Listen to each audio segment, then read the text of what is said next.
तेरा मंगल, तेरा मंगल, तेरा मंगल होए रे।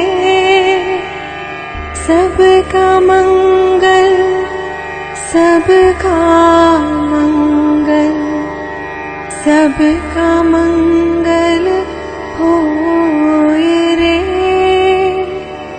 जिस गुरुदेव ने धर्म दिया है, उनका मंगल होए रे।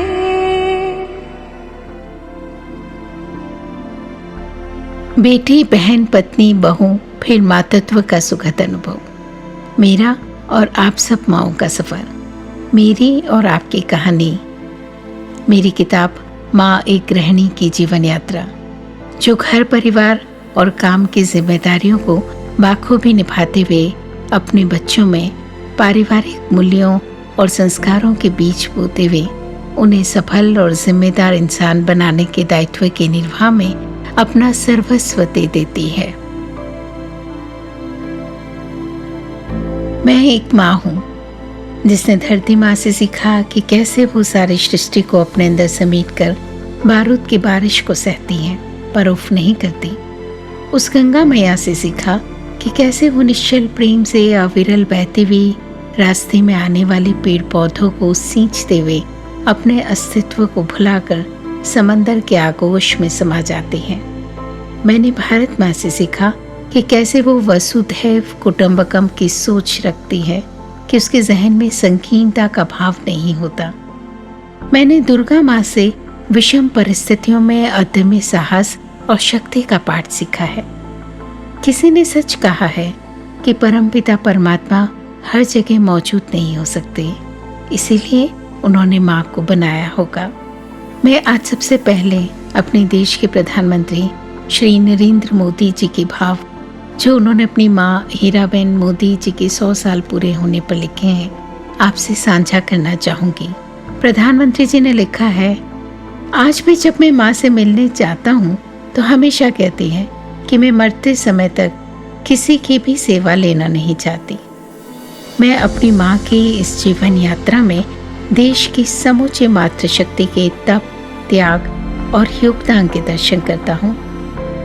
जब मैं अपनी माँ और उनके जैसे करोड़ों नारियों के सामर्थ्य को देखता हूँ तो मुझे ऐसा कोई लक्ष्य नजर नहीं आता जो भारत की बहन, बेटियां या माँ के लिए असंभव हो।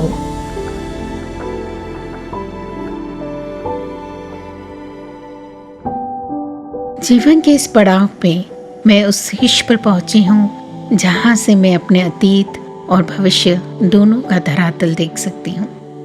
अपनी जीवन यात्रा की कहानी शुरू करने से पहले मैं परमपिता परमात्मा के चरणों में नमन करती हूँ, जिनकी बदौलत मुझे सृष्टि का अद्भुत और सर्वोत्तम वरदान मानव जन्म मिला है। मैं अपने माता पिता को नमन करती हूँ, जिन्होंने मुझे जन्म देकर न सिर्फ अस्तित्व प्रदान किया है, बल्कि मेरी उंगली पकड़कर लोरियां सुना सुनाकर पारिवारिक संस्कारों को मेरे आचरण में ढाल दिया है। महाकाल की नगरी उज्जैन में जन्म लेकर आगर मालवा में परिणय सूत्र में बंधी और भोपाल मध्य प्रदेश के रास्ते पंजाब के शहर लुधियाना में अपने सहधर्मी डॉक्टर RS महेश्वरी के साथ यहाँ पहुंची। शायद ये हमारी रोजी रोटी की तलाश थी।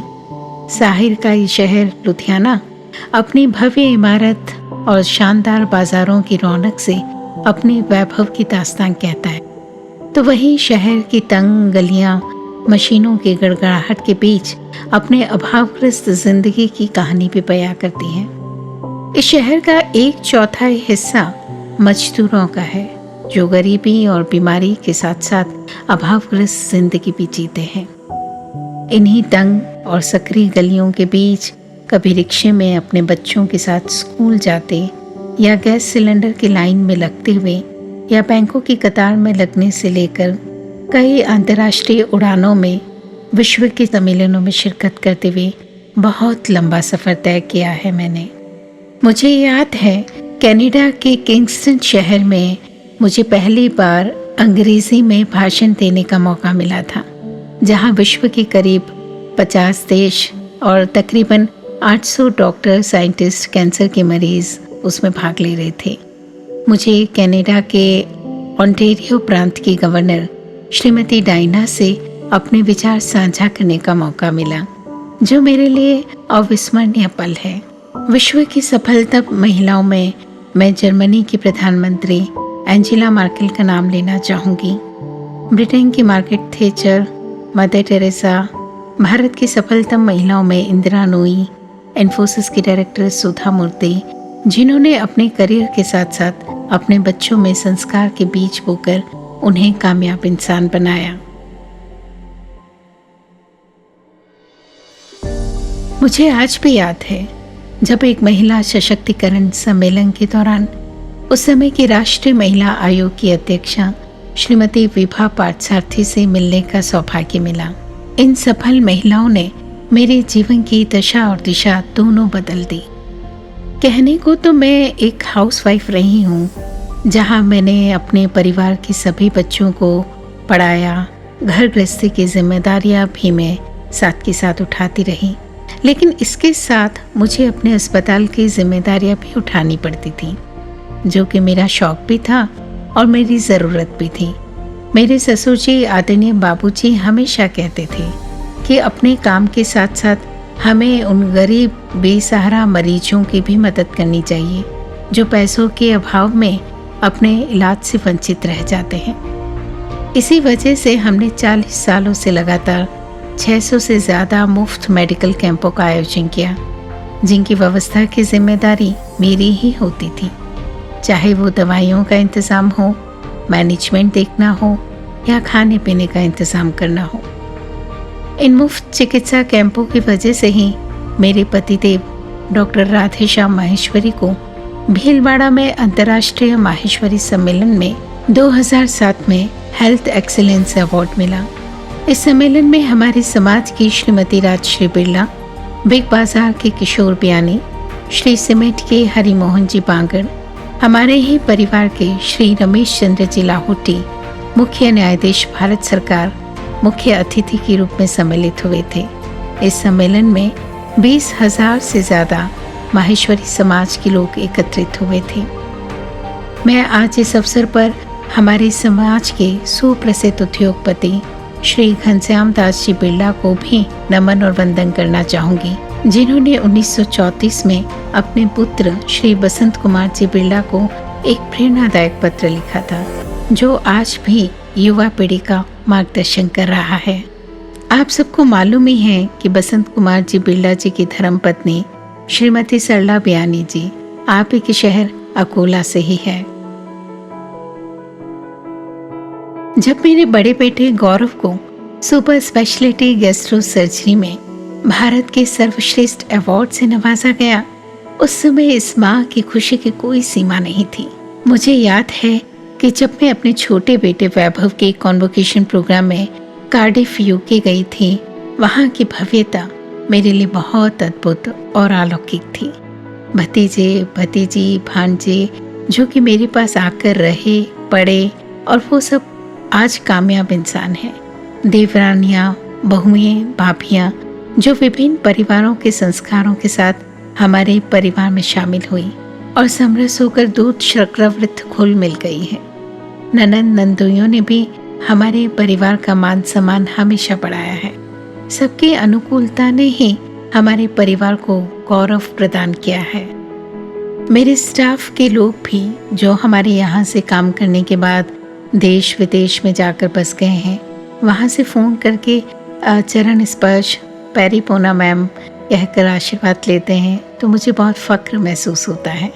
आज भी हमारे हॉस्पिटल में रहने वाला स्टाफ हमारे साथ एक परिवार की तरह ही रहता है।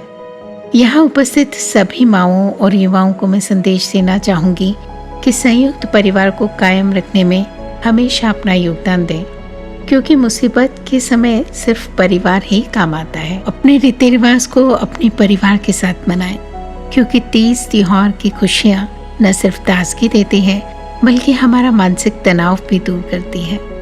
हमेशा इस बात का ध्यान रखना चाहिए कि हमें कामयाब बनाने के लिए हमारे पूरे परिवार ने बहुत मेहनत की है। मुझे गर्व है कि हमारे माहेश्वरी समाज में संयुक्त परिवार की परंपरा आज भी कायम है और इसे हम सब हमेशा आगे बढ़ाते रहेंगे, ऐसा मुझे पूरा विश्वास है। जिंदगी की आपाधापी भागदौड़ की कीमत भी मुझे चुकानी पड़ी। मुझे कम उम्र में ही डायबिटीज हो गई और बाईपास सर्जरी भी हुई, परंतु उस समय में जो परिवार का सहयोग मिला उसे मैं कभी नहीं भुला सकती। देवर देवरानी, बेटे बहू, यहाँ तक कि मेरी सासू माँ ने भी मेरा बहुत ध्यान रखा। इसीलिए चाहे जितना काम हो, सभी माँओं को अपनी सेहत का ख्याल रखना बहुत ज़रूरी है, क्योंकि यदि आप भी स्वस्थ नहीं हैं तो आप परिवार की जिम्मेदारी को कैसे निभा पाओगे। She is just a housewife. Just a housewife? Sir, एक हाउसवाइफ कभी जस्ट हो ही नहीं सकती। हाउसवाइफ तो हमेशा स्पेशल होती है सर। एक साथ पति, बच्चा, सास, ससुर सबका ख्याल रखती है, घर के सारे काम करती है, सबके नखरे झेलती है, और इसके बाद भी जब कोई अप्रिशिएट नहीं करता ना सर, तो एक मुस्कान के साथ अपने आप को मनाकर सो जाती है, ताकि अगली सुबह फिर वो सारे काम कर सके जिससे उसकी फैमिली खुश रहे।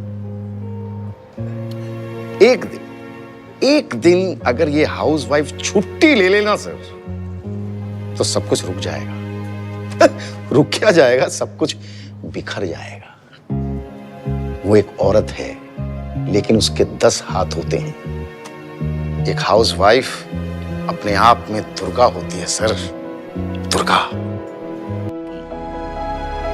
मेरी पुस्तक माँ एक गृहिणी की जीवन यात्रा का विमोचन दिनांक 11 फरवरी 2023 को लुधियाना के गणमान्य इंडस्ट्रियलिस्ट और डॉक्टर्स की मौजूदगी में पद्मश्री श्रीमती रजनी बैक्टर जी, जो कि क्रीमिका ग्रुप की मालकिन हैं, उनके कर कमलों द्वारा किया गया। पंजाब की डीजीपी श्रीमती शशि प्रभा द्विवेदी जी इस समारोह की मुख्य अतिथि थी। मैं धन्यवाद करना चाहूँगी चांडक परिवार का, जिन्होंने अपनी माँ का नाम, उनके संस्कार, उनके सम्मान को आज भी जीवंत रखा है। इन्हीं नक्शे कदम पर चलते हुए हम भी अपने माँ बाबू जी और परिवार के संस्कारों को समाज सेवा में अपना योगदान देकर आगे बढ़ा रहे हैं।